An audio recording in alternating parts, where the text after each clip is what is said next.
Hello, everyone, and welcome back to Daeron Augustus Plays. So, it has been a while. It has been quite a bit of time. I think it's been a couple weeks now. It's been a long couple weeks. I got sick, and then I've been actually moving some things around, and there's also been things going on with my job. So that kind of kept me indisposed in the meantime. But I'm back, and I do have a lot of things planned coming forward. I'm recording Suzerain now, and I'm also going to be recording Little Nightmares 2, and I'm going to be finishing up Mind Scanners as well. I didn't realize I was also pretty close, I think, to the end of that.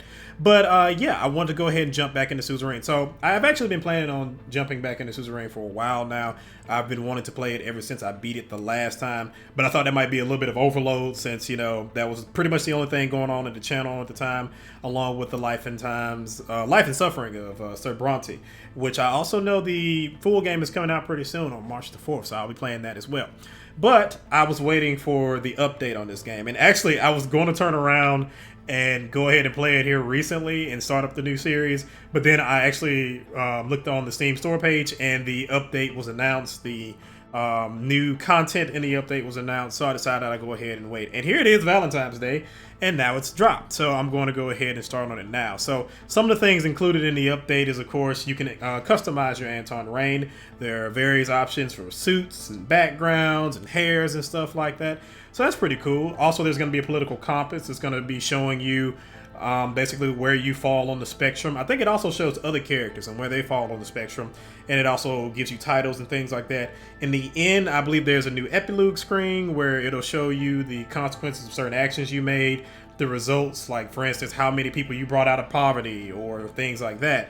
So that's going to be a thing. I also know that in the war scenario with Runeberg, that's going to play out a lot different as well. There's going to be new options there. So I'm a bit curious about that. And also there's going to be a debate now. So if you remember towards the end of the game, there is the re-election campaign that you can turn around and run. And if you choose to go ahead and do that, there's going to be a debate that you can do. And that's going to be pretty cool. So I'm curious to see how all that's going to pan out as far as everything goes. But yeah, this particular playthrough, it will be my choices. And also I'm going to go ahead and give you fair warning right now. If you don't want to hear certain things about politics, you might not want to turn around and tune into this one, because I'm going to be talking a lot about politics, a lot more. Of course, I'll be giving examples and things like that, but I'll also be giving my opinion a lot more as well, because these are my choices at the end of the day. So I know that the way things work now, that can be a little bit charged and that can be a little bit heated.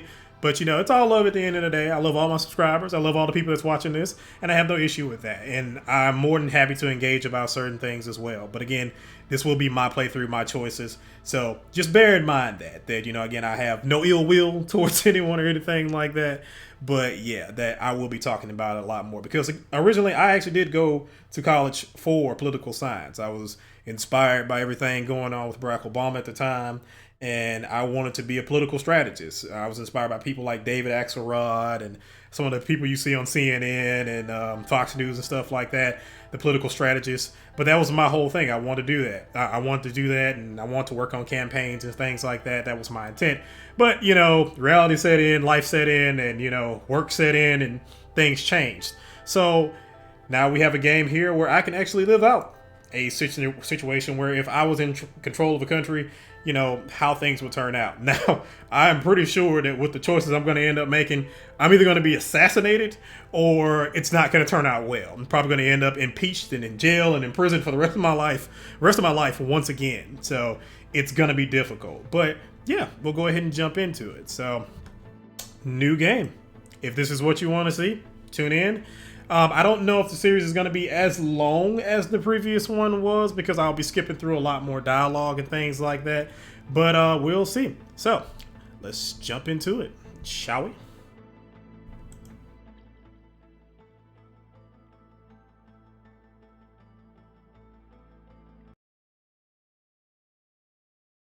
You are my enslavement and my freedom. You are my flesh burning like a raw summer night.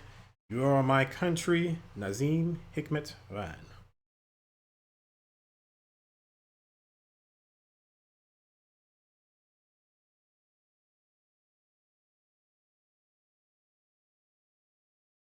It is 1908 in the kingdom of Sordland. You open your eyes to this world. you came from. Now, this is probably one of those things that I will actually not turn around and do. Well, I guess I could turn around and go ahead and do this. This probably won't be too big of a deal for me. At the same time, this option does make it a lot harder at the beginning. So, I'll go ahead. I mean, I came from poor background, so I was piss poor when I was younger. Not much better off now, but still, yeah, impoverished family in the city of Dyer. This is going to put me at a big disadvantage later, but all right. Your parents named you Anton. As the only child of a farmer, you spent your childhood among wheat fields. Life was not easy. You were too poor to afford a good education. The Rayne family was caring regardless of the economically dire situation. Your parents always did their best to support you. And that's true. My family worked very hard in order to provide things for me, and yeah, I think I turned out okay. During a history class at school, the bell started to ring unexpectedly. You heard a loud commotion outside. As everyone tried to figure out what was going on, the principal announced a historic revolution. The kingdom was no more. The Republic of Sordland was born. You did not fully understand. You were happy that you had the day off, or you were somewhat worried. Honestly, anytime I could spend at home when I was a kid, yeah. After graduating, you passed the university exam with high marks. Even though your family was poor, the public education system made it possible to go to university. You had the opportunity to choose between several studies. You chose... that's kind of a tough one because, again, I originally went to school for political science, but I also did want to be a teacher. So it was my intent to do political science and have a minor in history and possibly teach on the side and stuff like that. So this is going to be tough. And later on, I actually did want to do law. I think I ended up switching it to psychology, and that kind of went awry too. But I'll start off with law. During the first year, you attended a lecture with David Whiskey. He was a well-known diplomat from the foreign ministry and the son of the president. After observing the hall in silence, he explained how the Supreme Court is obstructing justice in Sordland. He stated that laws should be applied fairly and that even the members of the Supreme Court are subject to the same law. And I do agree. That is one thing that annoys me to no end here in the United States is that, if I'm not mistaken, I think the Supreme Court is kind of above these things. And it's ridiculous to me that these people can serve on the bench for a ridiculous amount of time. They're not subject to laws and stuff like that. It's ridiculous. So, I believe that we should have term limits pretty much for everyone because it's ridiculous how long some of these people have served. Like you have Mitch McConnell, for instance, the former Senate Majority Leader. I think he's been there for 30 or 40 years. And the average age of the politicians in the United States are well into the 60s and 70s, even though the population isn't reflected in that. So it's ridiculous. You agreed in principle. Soldiers entered the campus in the evening ahead of the first election. Many were in shock as the uniformed men created a security cordon and started arresting the teachers. A group of students started gathering in protest. Along with your best friend Peter Vector, you decided to protest with the students. I would. Plus my friend is there. Come on. One of the officers made a loud announcement that echoed through the campus. General Lutheran declared martial law in order to restore the administration. Please stand back and disperse to your rooms. You joined the students that slowly marched towards a large group of soldiers. Suddenly, the soldiers charged. A student fell and was trampled as everybody started running. You held your ground. The soldiers beat you relentlessly. It was a gloomy year. The arrested teachers were replaced by those that promoted conformism to the state. Holsword turned a blind eye to the things that were happening. You didn't want to stay idle and decided to join a human rights group, a student council, a political debate group. Funny thing is, I've been pretty much in all three of these. In school, I was in student council. I never got to the point of president, but I was in the student council. And I was in political debate and debate groups when I was in college. As far as human rights group, I do support a lot of human rights groups and things like that. And I have donated a lot to them. So, I'll go ahead with the human rights group. This is something that I've actually been meaning to get more into. There are local political groups that I've been wanting to get involved in, but yeah. Time is a thing. don't have a lot of time now. The group heavily protested against the deteriorating human rights situation in Sordland. You contributed in thorough discussions on how to protect and expand freedoms. In one of the meetings, Peter introduced you to one of his friends, Monica, who was a volunteer for the Swordish League of Women. You were immediately attracted to her intelligence. I mean, beauty is one of those things that's subjective, and I do respect diligence. It is something that I do really admire. I do feel like my girlfriend, as wonderful as she is, she's very diligent, and it just amazes me how diligent she is sometimes. But her intelligence, good God. She definitely got me beat in that category.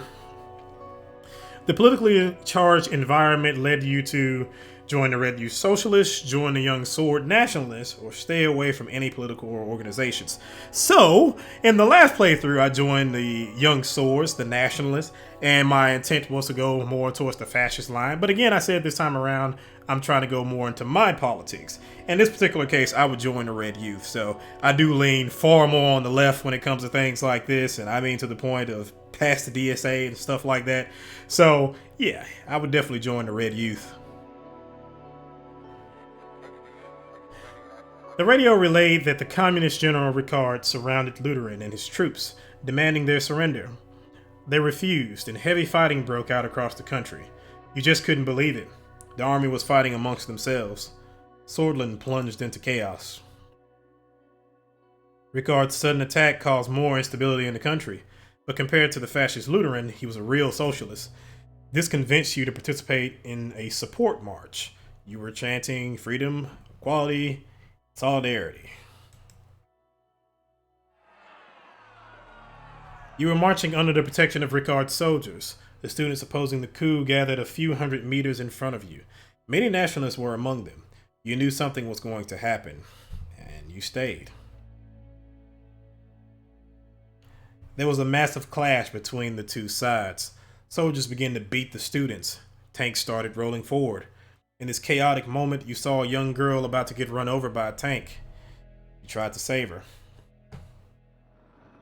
but you couldn't reach her in time. You never forgot her face. The clashes escalated into a full-blown civil war. The horrors made you isolate yourself for a while. Monica helped you cope, and love grew between the two of you. However, it was a difficult time for love. The chaos must end. The charismatic Colonel, Tarquin Sol, orchestrated a sudden coup and brought an end to the chaos. He wrote a new constitution and restored stability. The people saw him as a savior. He formed the United Sordland Party and ran as a presidential candidate. In the first ever elections, you voted for the United Sordland Party, or you did not vote. Well, I will say, I'm probably a little bit naive to a certain degree. I probably would end up voting for Tarquin. So, I mean, outside of, the things he does later on, I mean, I could definitely see how I would probably end up supporting him and how he was an inspiring figure at the time. But it's also very hard to say because, I mean, in the United States, we just haven't had these problems. You know, the only civil war we had was way back when, 200 plus years ago or so. And, it did still divide things along the way. I mean, we still deal with the scars of the Civil War, but we just haven't had that constant state of stability that you see like in the Middle East and things like that, or even in Eastern, or like in Europe and stuff like that, where the countries have constantly gone through turmoil and stuff like that. So we just haven't had that in the United States. I think you're starting to see it more now in the United States because of just political apathy and things like that. But it's kind of hard for me to kind of imagine how I would react in certain things like that. So I think in certain situations like this, when I'm making decisions, I just kind of have to go with what I already kind of know based off of the game and how my mindset kind of would be wrapped around at that time. USP won the election by a large majority. After graduation, you kept seeing Monica and noticed her interest to marry. However, a letter arrived from the military calling you to fulfill your compulsory service. It was time to serve your national duty. Ah, selective service. Or in this case, conscription, but still. A devastating civil war broke out in the neighboring country, Wayland. The distinguished major, Isov Lankia, ordered you to lead your squad on a border patrol mission. It was a very cold winter night when you began marching out of Gumran outposts. You could see your breath. After several hours of marching through the snowy hills, distant noises were heard. Visibility was too low to confirm the source. The squad crawled forward in formation and found a spot to observe. A group of refugees had made it beyond the border fence. You escorted them back or let them slip through. Now, I do think that, we should have open borders. Well, I won't say open borders, but it's a little tricky in this particular situation because the way I kind of feel about it is that I would actually like to have an immigration system where there's clear and cut decisions. Kind of like in Canada, there's a point system to my understanding or something like that. It's not the easiest system to go through, but it is a system that has the rules that you have to follow, so on and so forth. So while I do think that in this game I'm going to have relaxed immigration and stuff like that, I do think you should still follow the laws and stuff like that. So I would escort them back. But I also, once I got into politics, I would fight hard in order to make the situation, a lot more clearer and have a lot more clear-cut clear-cut plan on how to deal with immigration. So, because the way things are now, especially in the United States, it's all over the place. It kind of depends. If you know people, it helps. It's one of those type of deals. And it's just, I feel like we just need a clear-cut situation. I believe one of the people I follow is Kyle Kalinske. And I remember he mentioned something about like how he believes in having a welfare state. But in order to have a welfare state, you have to have, stable immigration and a clear-cut immigration system and things like that, which I do agree with. So let's escort them back. Again, I'm warning you, there will be many rants like this. The refugees were in despair when they realized that you were taking them back to the border. Screams and protests ensued as they were restrained. You delivered them to the border guards. After several months of military service, your duties ended and you went back to civilian life. You and Monica decided to share your lives together. After receiving the blessings of her parents, a ceremony was held in Holsword. During the same year, you were offered a high-paying job at the governing United Sordland Party. It was important to start your career on a good foot, so you accepted it. And in this case, it was the best opportunity to change the country for the better. So, as much as I do kind of detest politics now because it's so stupid, I do feel like if you want to change something, you need to be a part of organizations in order to initiate that change, whatever it may be. You became the legal assistant to one of the more experienced members of Assembly. You worked long and hard, staying late at work and going through hundreds of pages of legal documents. You were climbing the ladder. Saul strengthened the Republic by removing the institutions and symbols of the former kingdom from society. Things were also looking up for the country as the massive economic boom continued, and people were the happiest they had been in a decade. Election time came, and it was decided. President Tarkon Sol was elected once more. So yeah, it's his second term. The ongoing legal battle between the Justice Ministry and the Supreme Court put you under a lot of stress, but your significant contribution to the legal case triggered an invitation to meet President Tarkon Sol himself, who offered you a key position. You were to become the youngest member of Assembly. You accepted right away. I mean, I would in this particular situation because, again, politics is something that I always want to do. So, while I can understand how this might be problematic, it would still definitely be something I would do. As the youngest MP, it was difficult to connect with the influential inner circle. You needed allies, so you brought Peter as your right-hand man. The birth of your son, Frank, provided a brief moment of joy and relief. You sacrificed work to spend time with your family, or you sacrificed family to improve your position in the party. I would never do that. So this is where you're starting to kind of get into the part where it's just like, just as far as politics go, I just couldn't make certain sacrifices like that because I kind of feel like some people, when they jump into politics, they literally shape every aspect of themselves to fit the political narrative of who they are. And I don't know if I could honestly do that. Like, I feel like I would have to be honest about certain things. So this is where you're going to start incurring problems as far as certain things for me. But I would sacrifice work to spend time with my family. During your absence, Peter found trustworthy contacts and strengthened your position in the party. At the same time, President Sol increased his authority over the years. His growing ego started to cause strife within the party. The cracks began to show.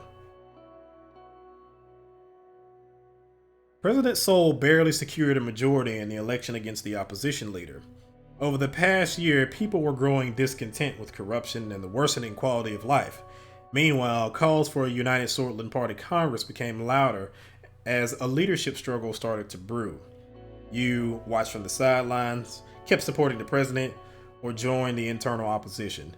Now, in this particular case, as much as I would like to say that I would start being the Peter Baelish and start stabbing people in the back, I feel like I actually wouldn't. I think I would just kind of stand back and see where things go, because for one, I need to see how things is going to play out. Also, two, I don't even know who the real internal opposition is. So now, granted, I do know because I played the game before, but at this particular time, I don't know how things would be panning out. So I would stay on the sidelines. The contender for party leadership was Ewald Alfonso, a reformist and talented business magnate with a growing popularity within the party. Meanwhile, in a desperate effort to secure votes before the Congress, President Sol was meeting party members one by one. He approached you too. The president offered you the position of Minister of Justice and Law in the next government if you backed him in the upcoming vote. And I would reject, because in this particular case, again, this is one of these things where it's like, I kind of wish they explained this more, but Tarkin Sol did a lot of shit. So I kind of feel like they really need to kind of put that up there to kind of frame him in both instances. Like in this case, it talks about his ego and stuff like that. But this is also a person that committed war crimes and was very terrible to the British community and stuff with the persecution that they went through. So I really feel like they need to kind of put that up there to kind of give you a good idea of who Tarkin Sol actually was at this time. So, really kind of frame it.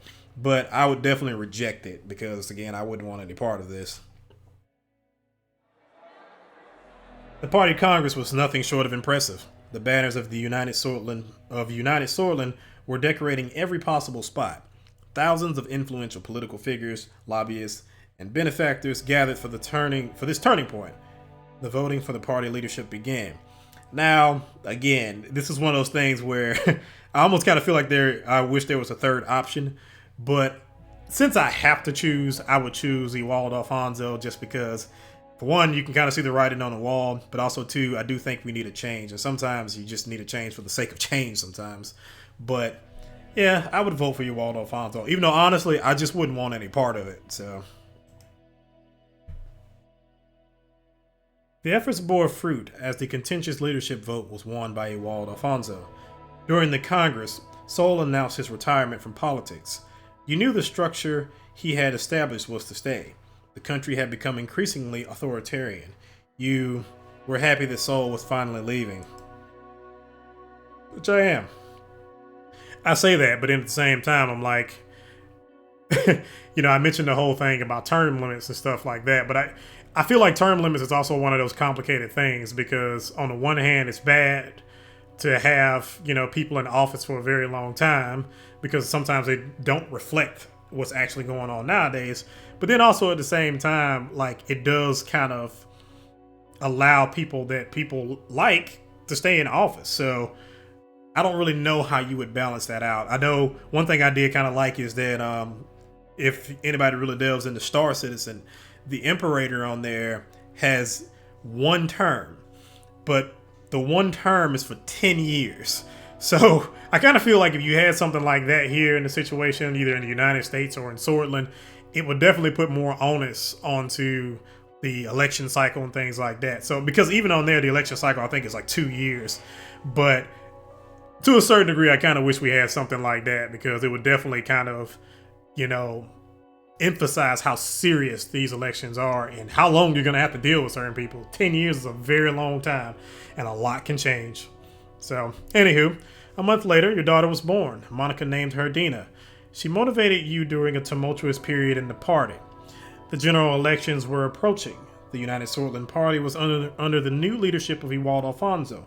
You joined the party effort and campaigned for him. Did your best not to help him. I would join the party effort and campaign for him. that's another one of those ones where it's just like, again, I wish I had some type of option to just be like, I think I would just kind of stick off to the side and just work on things for the United Sordland Party, but just kind of leave me out of all this. During the general elections, the main opposition leader was embroiled in a sex scandal with his secretary, diminishing their chances. The extensive privatization program proposed by Ewald Alfonso secured an election victory for the United Sordland Party. Over the next years, you did your best in order to make Sordland a better place, which is what I would do. I also have to point out that, of course, in the United States, the election situation is different because, of course, when it comes to the presidential election, you have to nominate. Well, they have to go through the primary and things like that. There's a lot of internal things, of course, to kind of prevent people from necessarily running against the president or anything like that. So it's very rare when you have a situation where there's a president and people are trying to primary him from his own party. And the likelihood of that actually being successful is very, very slim. I can't actually remember the last time a president was primaried and actually lost. I want to say it was like maybe one of the Roosevelts, maybe Teddy Roosevelt or something like that. But my history is a little fuzzy, so yeah. The presidency of Ewald Alfonso saw many bold reforms, but was followed by a serious economic recession. The other parties announced their bids for the 1953 election, but the unfair system hampered all opposition efforts to win. You thought that your party could not survive another crisis. You were worried about the economic recession, worried that your reputation would be tarnished along with Alfonso. I'd be worried about the economic recession, so... Together with Peter, your presence in the USP grew, and you became the face of a new wing in the party. You effectively took over the leadership as President Alfonso lost control of the country. The moment to make a move had come. I would just advise Alfonso to step down, because, I mean, when it comes to like bribing and extorting people, that's not my deal. Blaming him on TV also means that you kind of take responsibility. Well, not necessarily take responsibility, but you kind of put yourself out there as the leader of these things. And I don't think that it would reflect good on you. It would show you to be kind of opportunistic too at the same time. And the bribing and extorting, it's a two-way street. So you kind of set yourself up for things when you do that. But advising him to step down would probably be where I'm at. So he didn't take your advice seriously and started to reshuffle his cabinet, but most of his inner circle abandoned him. Your diplomatic attitude made the party vote you in as the leader. Following this, you announced that you would be running for president in the general election with Peter as your running mate. It was your turn. After visiting every city and town during the campaign, you made a speech on the state television. You promised to enact democratic reforms. I mean, that is definitely probably the big thing here in this game. But, unlike the last one where I had the state of emergency that I half-assed did, I would definitely try and enact democratic reforms and see how things pan out. And this is probably going to get me assassinated, but I would. The people are tired of empty promises. We need fundamental change in our institutions and government. A solid and transparent democracy awaits us. Brothers and sisters, a new constitution and a new age is upon us. The broadcast ended. On election day, millions went out to cast their votes. It was time to face the truth.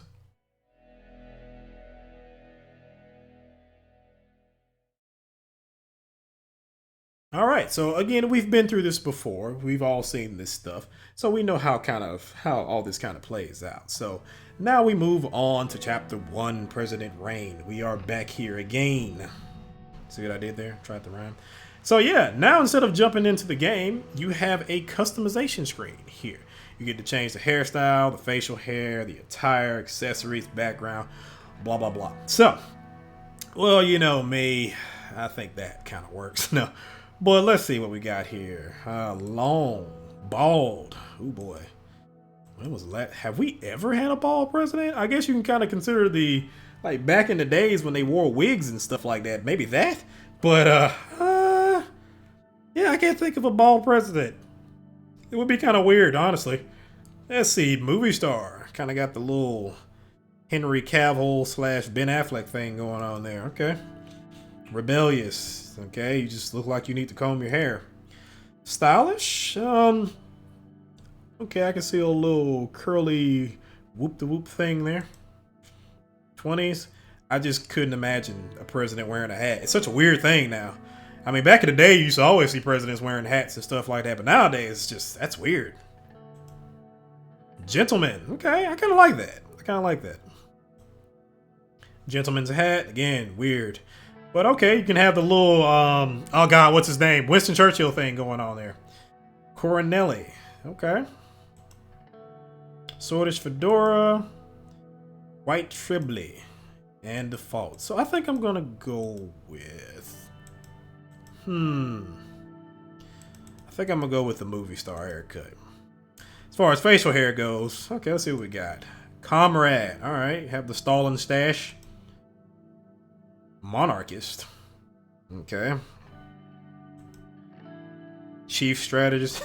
Oh man, what's his name? Oh, I can't remember his name. But yeah, your chief strategist. Okay. Classy. This kind of reminds me of one of the characters from Urban Empire. He has that kind of look to him. Idealist. I feel like I know who they're talking about, but it's not really hitting me right now. So, clean shaven. I might go for this. This is also one of the things too nowadays that you just couldn't imagine a politician in the United States with a beard. I mean, there's a few of them that kind of popped up here recently, but that's just because of COVID and stuff like that. But you know, having a beard in politics is just a weird thing nowadays. I can't even remember the last president that had a beard. I want to say it was... Let's see, the last president to have a beard was Grant, I think. So yeah, it's been a while. Okay, sword gentleman. Got the little thin mustache there. And a swordist in general, okay. And strategist. So what's the difference? Oh, okay, the chief strategist is a little bit longer down there. Okay. A theorist. Voxlandian. Okay. Markian. Markian noble. And a revolutionary. And Ronin. Oh, Renin. Okay. Not gonna lie, I do kind of like the beard. So I would definitely be the first president to have a beard in a while. But I think I'm going to go with the clean shaven look. Makes me look younger and stuff. Let's see. Accessories. Okay, some black glasses. Got the Clark Kent thing going on. I gotta have my glasses. I can't see worth a damn. Brown glasses. Got the Harry S. Truman thing going on. Or actually, I think his was more like that, which is probably what I'm going to end up picking. Thin glasses. Lesbian cigar. Again, so yeah, if you want to do a Winston Churchill thing, you probably could actually do it. So, and a Voxlandian pipe. Okay. Yeah, let's just go with the thin glasses. Yeah. And the background, I think I'll probably leave the background as it is. Tan, gold, green. Ooh, I kind of do like the maroon. Okay. Or you can go red. Have you a mouth thing going on there? Yeah, I'll keep the office there. And let's see what the attire has. Melanievis. Yeah, definitely got the mouth thing going on there. Maroon suit. I like this. I actually saw this in the things on Steam when they were showing, little sneak peeks of it or whatever. And I saw this maroon suit, and I really am kind of going towards the maroon suit. So, Sordland's first. A tuxedo. All right, have a little James Bond look. Grand, a three-piece suit. Yeah. I mean, because the other suit is a three-piece suit too. So yeah. And a white suit. That's a little something about a white suit. You got to be able to pull that off just right. Or the default suit. And the default suit looks real nice. So, but I'm gonna go with the maroon suit. All right, that's gonna do it. You will not be able to change how President Rayne looks from this point forward. Are you sure? Yes, I am. All right, as Anton Rayne, you have made many promises to the people of Sordland in order to gain their votes. They must be considered very carefully. Sordland's economy had been based on a planned doctrine since its formation until the former president Ewald Alfonso enacted free market reforms. Now the country finds itself in between two different economic systems. So, promote free market or promote planned economy. So, I do think we should have a planned economy. However, I want a more mixed system. That's what I would like to go for. Because, when you have capitalism on steroids, it's problems. It's a significant problem. So you can see how there will be a lot of inequality, especially in a country like Sordland where there's already issues and stuff like that.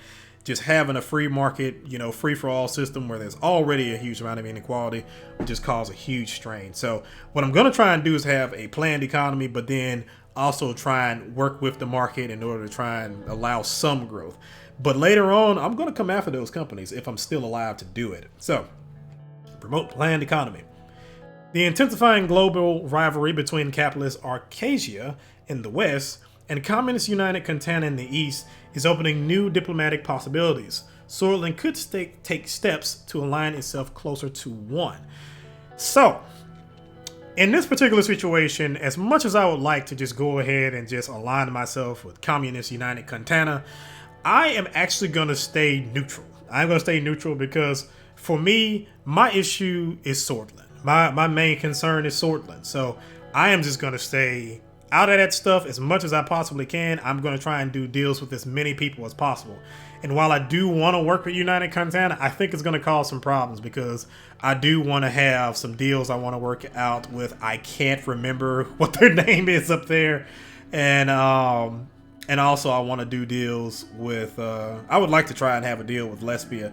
But if I'm not mistaken, I think the way the game works out is that if you do a deal with Lesbia, you can't do a deal at all with Vogsland. So, and I think it goes the same way with, I can't remember who that is up north, but I think if I try and have a deal with them, it causes issues with Vogsland. So that's going to cause some problems as far as the things I want to do.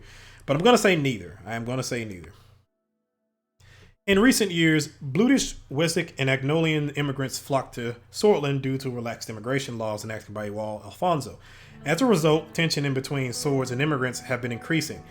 I'm going to keep immigration relaxed. Again, that's something that I don't really have an in-between here. My ideal situation would be to have another situation here where I can try to reform immigration and not tighten it.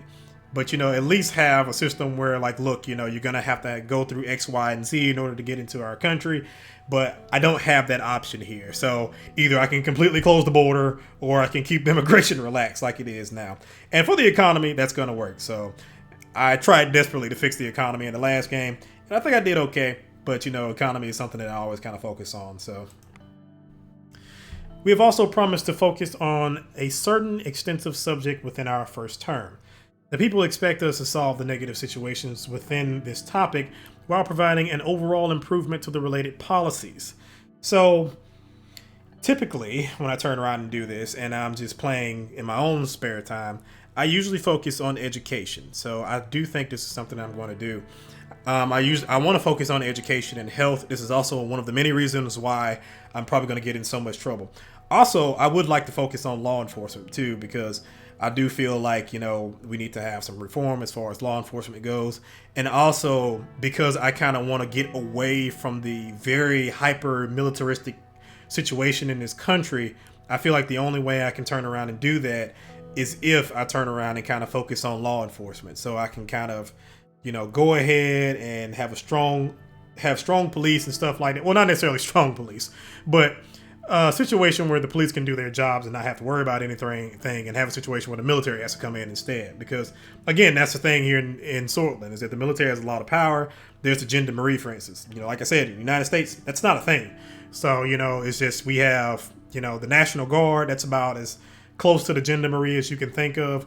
But the individual police stations have SWAT teams and stuff like that. There's no need for the military to jump into an overly serious situation. There's also the FBI and things like that. So there's no need for us to be like, yeah, let's call the National Guard in to deal with the gangs and stuff. So, but my focus is going to be on education, because you need a smart populace, you need a strong populace, and I feel like in Sordland there are people that want to do good things in this country. So let's encourage that education. And I feel like that ricochets in everything. You have good education, you will eventually have good health, which, also good education will kind of reduce the need for certain things in law enforcement and in the military. But I digress. Again, I warned you about the rants. All right, 2 weeks have passed since the election. And now it's time for me to be sworn in as the 4th president of Sordland. Thousand was watching the inauguration of me, Anton Rayne. So Daeron Au Augustus. The die was cast. In the distance, I can see the Maroon Palace atop the famous Hill of Pride, and there was no knowing of what would be awaiting me. I looked at my family, and their eyes were glimmering with pride. Then I turned towards the key people who made it all possible. Of course, each individual was promised an important position in my cabinet. As my thoughts slowly faded away, the reality of the situation dawned on me. Orso Hawker, the bastard in chief of the Supreme Court, was waiting for me. It's time for the oath of office. I'm ready. Please repeat after me. I do solemnly swear that I will respectfully execute the office of the President of Sordland, and to the best of my ability preserve, protect, and defend the people and the Constitution of the Republic of Sordland. You may now deliver your inauguration speech, Mr. President. Thank you. Dear citizens of Sordland. The crowd looked very eager to listen to me. You, the people, have chosen. Together we will bring prosperity and reform to our nation. It is a time of hope. It is a time of change. Our workers are no less productive than a decade ago. Our capable minds are no less inventive. Our products and services no less requested than they were last week, last month, or last year. First, we must rewrite our broken Constitution from 1929. Change now, not in the next decade or years, today. Hundreds of thousands cheered. They were shouting my name in unison. I felt the responsibility, the power, and the burden all at the same time. Raise my fist. I took a long look at the people of Sordland to burn this moment into my memory. One of the presidential guards came by to notify that it was time to leave. I made my way to the leading car in the motorcade. The presidential state car was a jet black Cadilla with the flags of Sordland above the front headlights. Next to it, a man was holding the door. Sergei Wokner.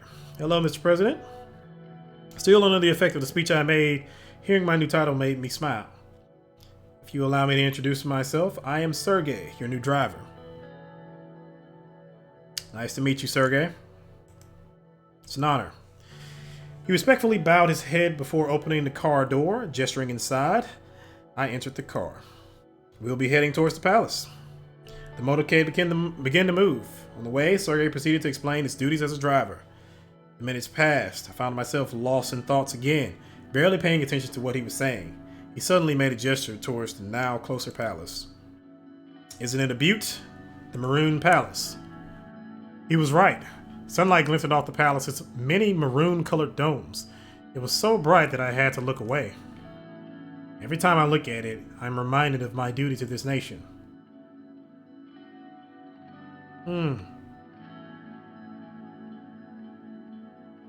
So do I, Sergei. It is the beating heart of the nation, after all. Some of these choices in the beginning isn't going to change much, so... Well said, Mr. President. The car drove past the majestic gates, continued uphill to the entrance, and stopped in front of the doors. Sergei got out of the car and opened the door for me. Have a great day, Mr. President. Amogno est cor. He referred to the famous Swedish phrase from times of revolution, Amogno est cor, vectorentis da, which meant morning will come, victory is close. Vectorentis da. I made my way upstairs through the extravagant corridors of the palace. Marble and engraved wooden finishes decorated the interior. My footsteps echoed in the colossal halls. The guards bowed their heads in respect as I opened the massive doors to my new office. Alright, so now we're in the game. And of course, we've already seen all these, so I'll go ahead and open it up so you can kind of glance at them and whatnot. Rayne spoke of change and hope. And Sordland today, President Anton Rayne.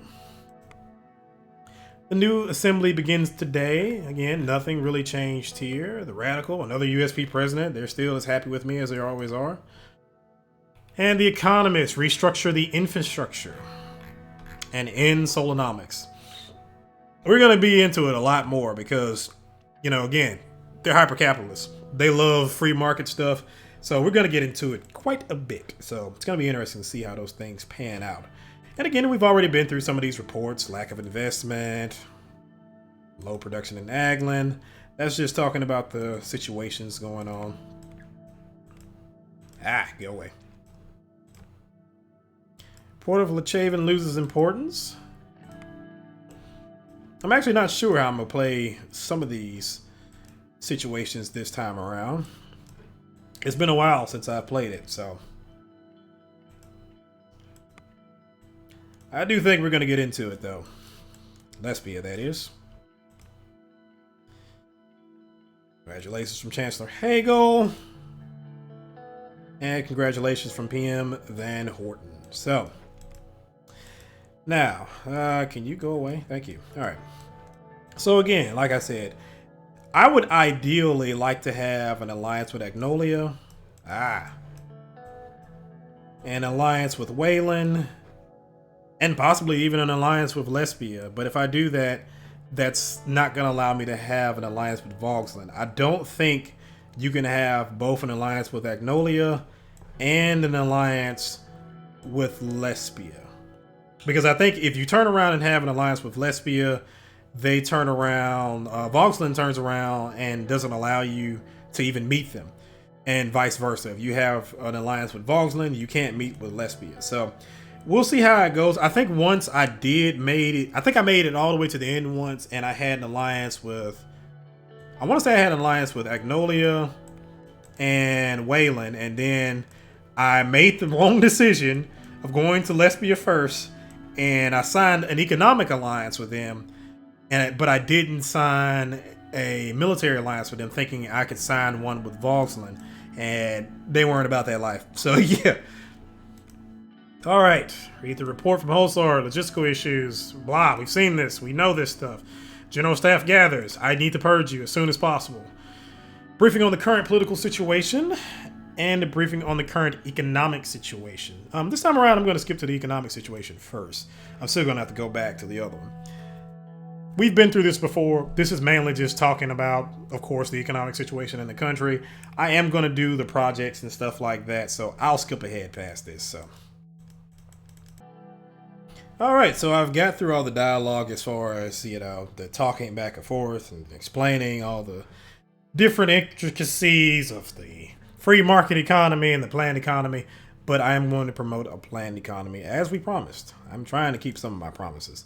Not sure if we made the right decision here. Gus looked worried. Now that there's clarity on which direction we are heading, I would work on a good plan accordingly. This concludes our meeting. At our next gathering, we will talk about the upcoming infrastructure investment plan. Now that the economic direction was taken, the ministers dispersed for lunch at the Maroon Palace. Okay, so now we have some more updates and some things are going to change. Also, I'm not sure about some of these projects also too, because I will also admit that in my spare time, I've been playing, but I've been cheating in the process. So I've had like ridiculous budgets, so I could just do whatever the hell I wanted to. I think there was one time I made a budget and I had like 99 personal wealth and 99 budget. And it's funny because I think the game isn't designed for that. Choice of games are not designed where you can have unlimited resources and you can do whatever you want to. So it causes conflicts as far as certain choices you make. So this is going to be kind of interesting because I'm not going to have the personal wealth to do certain things. So I'm going to have to really rely on public opinion. So I'm going to have to make some sacrifices. I already know that once I go into the whole dealing with the Constitution thing, that's going to be a lot of back and forth. And I'm going to have to make some decisions that I'm probably not going to like. But I also saw in the patch notes that the negotiations with Gloria Tori is a little bit easier. So it's not quite as hard to turn around and get her on your side. So that's going to be rough. So I can just see so many choices that's going to be very different this time around. I already know, like my wife, for instance, when she's trying to fight for women's rights, that's going to be very different. So we will see, but it's going to be a lot of different choices this time around, and it's going to be a very different game. All right, increasing unemployment in Marna.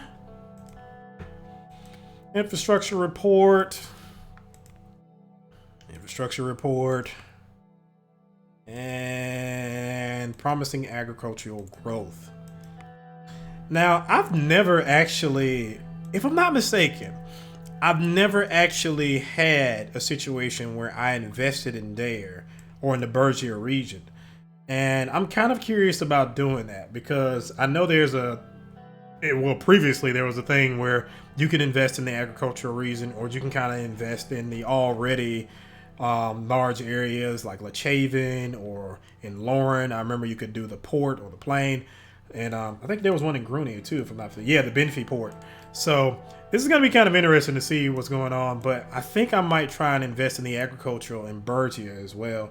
I think that might help me with the Bluish population as well.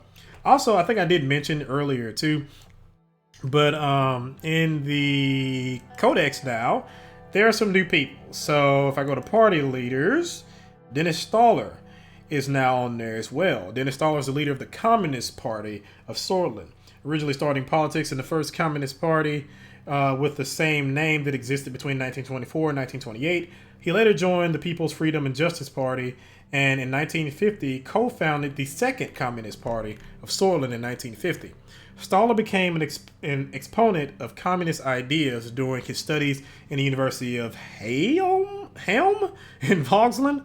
After earning his doctorate in political economy, he moved to Holsord in 1927, where he hoped to open a lawyer's office. He joined the Communist Party, 1924 to 1928, and faced prosecution under General Lutheran after the ban on the Communist Party in 1928. Fearing the complete annihilation of Swedish socialists by the junta, he moved to Vogsland and assisted the Red Youth by establishing connections between the Swedish and Vogslandian socialists with the help of the governing People's Party of Vogsland. After the Civil War, he worked as a lawyer in Holsord, often defending other left-wing socialists. He was involved with smuggling Melenyevist propaganda from United Cantana to Sordland, as well as writing and publishing his own socialist magazine, Tussle. He wrote extensively against militarism and authoritarianism because of his political theories on communism and physical resemblance to Emmerich Hegel. He was given the nickname Swordish Hegel by his admirers. Despite being regarded as a Melenyevist in Sordland, he wrote articles criticizing some of Leon Melenyev's policies, arguing that Melenyevism was distorting the real ideas of Marxian social economics. He also heavily protested against the United Cantanan Navy's presence in the eastern Marcopa. He joined the PFJP as a Social Democrat in 1936 with hopes to enter the Grand National Assembly of Sordland, but he was denied top positions in the candidate list due to his communist views and couldn't get elected. In 1950, Staller co-founded the CPS with a group of other socialist politicians and political theorists. He wrote a manifesto titled Sordis Socialism, which caused a split within the party between the followers of Staller's Sordis Socialists and the Melenyevists. He invited the famous poet Bernard Surcotte to join the party ahead of their first election in 1953, but was rejected. In the 53 elections, he got just below 8% of the general vote, failing to pass the election threshold. After the election of President Rayne, he doubled his efforts to increase his party's reach by opening new offices in every major city in Sordland. So yeah, just like in the United States, man, trying to get communism or socialism or democratic socialism or basically anything to the left of Democrats is pretty hard. You know, in the United States, most people don't realize, you know, the politicians that we call leftists in the United States are nowhere near leftists. Like, you know, you think about Bernie Sanders, for instance. Bernie Sanders is considered or is called a democratic socialist or even a socialist here in the United States, where if he was in any other country, hell, if he was in Canada, that wouldn't be the case. You know, that wouldn't be the case. He might could be, you know, on whatever left-wing parties they have or whatever, but he would still be considered pretty centrist, where, as you know, you just can't have those type of views in the United States. So it's pretty tough. It's pretty tough. Like even AOC, she would probably be still considered at best probably center left. Like if you look at France, for instance, she'd be center left, probably even center. So, but there's always the running joke in the United States that there's only just two right-wing parties and that's it. Anywho. Okay, so we can invest in infrastructure now. In the news, it's just the same things. Economy meeting held in Holsord. Freezing temperatures recorded. Nationalist violence, of course. Armadine Industries pioneering electronics. So, last time, I don't think there... Well, actually, I don't know. There might have been... Yeah, there might have been an actual news article about that, but I'm not sure. Also, I forgot, too, there's now... Even though apparently I think this was a bug, but there's now a codex thing for Beatrice Livingston, the Queen of the Kingdom of Runeberg. This motherfucker. And self-proclaimed ruler of all of Northern Marcopa. She has been the Queen of Runeberg since 1921 when she ascended to the throne at the age of 16 upon the death of her father, Alfred II. After her coronation, she has reigned as a constitutional monarch through major political changes, such as centralization of power in the kingdom, secularization reforms, as well as the dissolution and the integration of the northern territories into the kingdom. Her most notable action was the invasion of northern Agnolia and the annexation of Dome, which was executed by the Runebergian army in a single night. She was condemned internationally and was expected to pay reparations to Agnolia, which she rejected to do. Runeberg did not face any major repercussions for the annexation, and the calls for reparations fell flat. It is regarded as one of the largest military and political victories of Runeberg to this day. Beatrice gained infamy for selling weapons to both the attackers and defenders during the Wayland Civil War.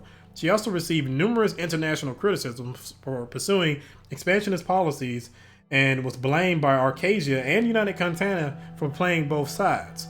Beatrice has occasionally faced Republican sentiments and criticisms of the royal family, in particular after her reforms which centralized the power in the kingdom, decreasing the authority of the Parliament of Runeberg. So, when you look at Beatrice Livingston, she's essentially the opposite of Queen Elizabeth. So, I think, if I'm not mistaken, Queen Elizabeth also ascended to the throne when she was 16 after her father's death. But it's been a long time since I watched The Crown. But yeah, I think it's pretty much the same situation, except it's the exact opposite. So with Queen Elizabeth, when she ascended to the throne, she oversaw basically the dissolution, or I guess that's the term you would use in this particular case, the dissolution of the British Empire to a certain degree, the releasing of territories.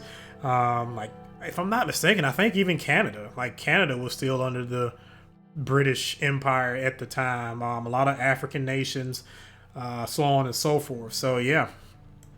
And I want to say Hong Kong also? I could be wrong about that. But I want to say that there was a thing in Hong Kong about that where the British left or something like that. So, and it became its own quasi-territory, so to speak. But, yeah. Interesting parallels. All right. So before we go ahead and decide on the infrastructure project, let's go ahead and deal with the current political situation. And again, we've seen all this, so I will skip through this. Also, just for reference purposes, I am also, again, not trying to be a dick. I'm going to try and be a nice person. Now, as far as certain things with Peter, if you saw the previous playthrough, we'll see how certain things go. But we'll deal with that bridge when we get there. Okay, so I've skipped ahead a little bit now. Now we're talking about the veto situation. Again, I do agree with the reformers. We do need to reform everything.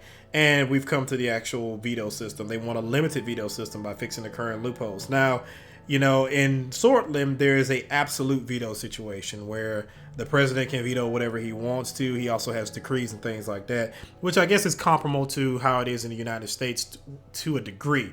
The president has the ability to do executive orders. However, executive orders can be challenged in court, and it also can be challenged by Congress, if I'm not mistaken, as well. And also the same way with the vetoes. Now, in the case of a veto, it's not an absolute thing. The way it works here in the United States is if you veto a bill, it goes back to Congress, and Congress can turn around and send it back to the president. That can't be overridden if they have a majority, or they have to have a pretty consistent majority. And I think I mentioned this in one of my other playthroughs, but as far as I've known, it's only happened once, and that's when President Obama, the whole situation with Iran, and I think it was some payments for 9/11 or something like that. The president vetoed it. It went back to Congress, and then Congress vetoed the president. So it doesn't happen too often because I think the amount of votes you need is damn near impossible to get, especially nowadays. But I'm going to try and see if I can implement a system like that in order to kind of, you know, be able to pass certain bills. But I do think I can actually get reform passed. The tricky part is going to be dealing with the Supreme Court justices, because the last time I did this, I believe when I got to the Supreme Court justices, I failed by one vote. One single freaking vote. And I think it was purely because of certain decisions I made towards the end. And I can't even remember certain decisions I made. So as far as like getting it through the assembly, that was easy. I think I won it by a landslide. So to not quote anybody in particular, but it was pretty easy to get it through the assembly. So the hard part is going to be getting it through to the Supreme Court, and I'm going to really have to think about how I structure the things as far as dealing with the Supreme Court, because I know I can't go too far, but we'll see how it goes. I have no problems with these clauses. Let's work with the reformists. Yes, sir. Lucian nodded. We will form a reform committee together with all parties and start reaching out to all stakeholders in the assembly and the court for a new constitution. By later in the year, we should have an idea of the reform contents and what the other parties want. Lucian took notes. Another important point, we must be aware of the Lothburg Group. The oligarchs convened under this organization to influence economic policies. Conrad led it for a long time before falling ill. The new leader is Mr. Walter Tusk. So that's the other thing too. Now, again, ideally I would like a mixed system, but I'm not sure how this is going to work out, because I honestly don't want underhaul construction in order to do certain things.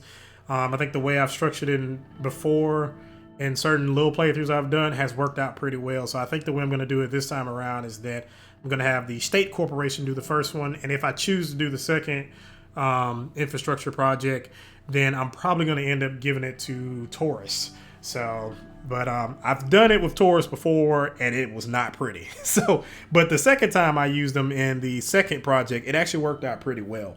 So we'll see how certain things go, but I'm probably going to have a bit of a tenuous relationship with the oligarchs. So we'll see how it goes. All right, so I have addressed the political situation right now. The other thing that came up also was dealing with the military. So that's going to be a little bit difficult too. And also dealing with Caronte. I don't know if I'm going to take the deal, because, I mean, if I do take the deal, he can help me out. But I've never actually took the deal while also at the same time doing certain things where it will be, I guess, something that he wouldn't agree with. I've done certain investigations and learned certain things about Caronte too in different playthroughs. So I'm actually not sure how that's going to play out. It's going to basically be a feeling type thing, but I know I can't have everything I want, so I might need to do the deal. But we'll see how it goes. Also, as far as the military goes, typically I would like to turn around and just cut their budget, but we'll see how that goes. I might not cut their budget, but we will see. It's going to be difficult. It's going to be difficult, but we'll see. I feel like if I turn around and cut their budget, they're probably going to come after me with pitchforks or tanks. And tanks is bad. Tanks is real bad. And I don't know if I'm going to have the political authority later on in the game to purge the staff. And I'm not even sure what you need to do in order to purge the staff. But we'll see how it goes. There's a lot of different choices you can make, and I've never even remotely been able to do some of them. But we'll see. All right, the Committee for Reform, support and assembly grows for campaign finance bill. Swedish National League starts. Rumberg coming south. All right, geopolitical. What's going on in the capital? Public opinion report, 55%. Nice. And there's the media strategy. That's dealing with Caronte and so on and so forth. And increasing homelessness here in Bergia. But we're going to deal with all this, possibly. We might have to let some people down.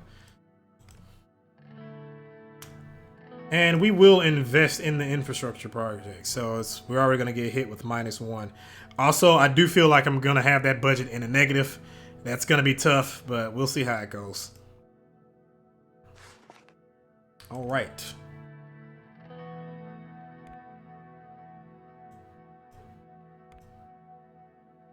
Let's go ahead and get this media strategy out of the way too. And I'll skip through this. We've seen all this. Okay, so we just dealt with the media strategy. Again, that's just talking about how to approach certain things. And you also get the call about how to deal with Caronte. I am going to meet with him. Again, I'm kind of back and forth about what I'm going to actually do as far as Caronte goes. But we'll see how it goes. Like I said, I might end up doing the deal. I might not. I kind of fear what's going to happen if I turn around and don't do it. But we'll see how it goes. I know there are certain things that I can do to kind of mitigate that. But we'll see. And the campaign finance bill, sign or veto. The criteria for the allocation of public funds shall no longer be according to the number of votes won in a general election by a political party. The new criteria shall be the proportion of the seats won by a political party in the assembly. Political parties shall receive an annual amount of 500,000 Rayne per member of assembly. This results in a doubling of the USP election budget and a slight increase in the other parties in the assembly, while effectively removing all funding from the parties that are below the 10% election threshold. And I am going to veto that. So again, we want a fairer system. So I am trying to be like Baru Cormorant. I want to be a fairer hand. So, and of course, the unfair campaign bill crushed. A new bill that further expands on the unfairness of our election system has been approved by the Grand National Assembly and was later vetoed by President Rayne. Rayne deserves credit for crushing the undemocratic proposal, even though it came from his own party and would have benefited himself. The bill sought to change the rules of eligibility of the public funds that are reserved for every political party in Sordland. It eliminates every party from eligibility to the funds apart from the 3 that are currently in the assembly. The insane proposal would have also resulted in the governing United Sordland's party from shares from the funds to increase double. Luckily, President Rayne showed us that he can go against his own party when it needs to be done. So yeah, they're happy with that.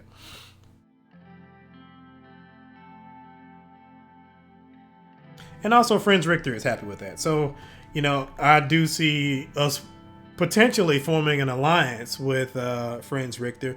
So, yeah, that's going to help later on, too. I've also heard about an interesting scenario. I don't know if I should spoil it now. I don't think I'm going to actually get to that point because I do plan on being a little bit more diplomatic, which will help me stay in power. So, apparently, you can end up in a situation where you can kind of get backstabbed by people in your own party and basically lose the leadership position in the party, but then you can join the PFJP, or I think you can turn around and join or maybe even make your own party. So I'm kind of curious about what actually is required to do that, and I might experiment and see about doing that, but or try and look it up. I believe there's a couple guides somewhere online to try and get that ending. But I think I'm diplomatic enough to turn around and be able to get the things I want, stay in the USP, and try and make the country better overall. So, yeah. Okay, and last but not least, we will go ahead and deal with the infrastructure projects. And again, I'll skip through all this. A spoiler alert, I'm going to pick the highway. So, alright, so I've skipped through everything and I am now at the decision. I'm going to pick the H3 highway project, both because I want to turn around and help the poor regions, because I do feel like as far as the capital and things like that go, they already have the infrastructure, they already have the resources. So let's help our poor regions out. That will also in turn help our poor citizens out and kind of bridge the divide with the economic inequality in this country as well. Also, coincidentally, it helps us in trade with Agnolia, so that'll be a boost too. Okay, so for right now, invest in Arcadian company stocks. I don't really have money to do that, and I don't really know if I should, but sure, I'll buy 1,000 shares. This could go very poorly, Okay, and the next is the Inaugural Ball. So I'm actually going to go ahead and stop it right here. And I'll go ahead and gauge your opinions. And if you like the way I'm doing it, please let me know. Again, this is a little bit different for me because I usually don't talk about my own politics and stuff like that. And I don't usually put my own thoughts about certain things out there because, again, I love everybody. So, you know, I want everybody to have a good time, and I don't want to feel like anybody's being left out or anything like that, or make it feel like I'm jumping on anybody's case or anything like that. It's just my opinions about what I would do in this situation. So, yeah, if you like the style of this, let me know.